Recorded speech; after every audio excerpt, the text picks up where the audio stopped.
স্বর্গীয় বলিরাম সিং মহাশয়ের স্মৃতির উদ্দেশ্যে কাঁচরাপাড়া ১ নম্বর ওয়ার্ডের শহর তৃণমূল কংগ্রেস কর্মী বৃন্দের ব্যবস্থাপনায় আয়োজিত হল ৭ম বর্ষের রক্তদান উৎসব। এই উৎসবে রক্তদানের পাশাপাশি ওয়ার্ডের সকল অঙ্গনওয়াড়ি স্কুলের ছাত্রছাত্রীদের পড়াশোনার উপকরণ এবং দুস্থ মানুষদের কম্বল বিতরণ করা হয়। উক্ত অনুষ্ঠানে উদ্বোধন করেন বীজপুর বিধায়ক সুবোধ অধিকারী।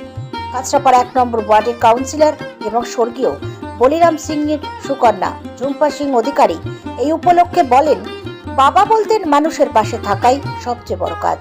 তার কথা মতো মানুষের পাশে থাকার চেষ্টা করি এবং আগামী দিনেও আরো বেশি করে মানুষের কাজ করব। তার পরিচিতিতেই মানুষ আমাকে চেনে। Bureau report, news ২৪ Bangla live. বাবার স্মৃতির উদ্দেশ্যে কততম রক্তদান উৎসব? আজকে আমার বাবার স্মৃতির উদ্দেশ্যে ৭ম বর্ষ রক্তদান উৎসব। শুধু রক্তদানই না, আমার ওয়ার্ডে যতগুলো অঙ্গনবাড়ি আছে এবং প্রাইমারি স্কুল আছে, বিডি স্কুল আছে, সেই স্কুলের সমস্ত বাচ্চাদের আমরা আগেই স্যার এবং দিদিমণিদের সাথে কথা বলে নিই। ওনারা যেটা বলে যে সেই বছর সেটা প্রয়োজন। এবার যেমন বলেছিলেন যে ব্যাগ আর কালার পেন্সিল এগুলো দিতে, সেগুলোই আমরা দিয়েছি। গরিব মানুষদের কম্বল দান আছে, রক্তদান উৎসব আছে, আর যারা সবাই থাকবে তাদের খাওয়া দাওয়ার ব্যবস্থা। সপ্তম বর্ষ, 7 বছর। পথে আপনি এগোচ্ছেন, কি বলবেন দিদি?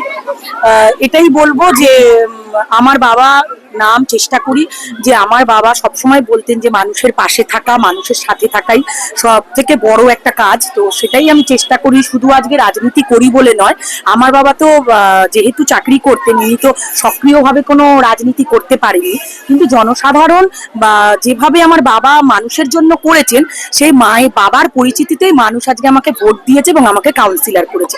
তা আজকে আমার যা পাওয়া একমাত্র আমার বাবা।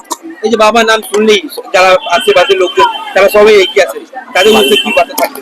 তাদের সকলকে বলবো এইভাবেই তারা বাবার সাথেও পাশে ছিল। আমি যখন 2010 সালে ভোটে দাঁড়াই তখনও তারা পাশে ছিল। আমি আশা রাখবো আগামী দিনও এইভাবেই তারা আমার সাথে থাকবে।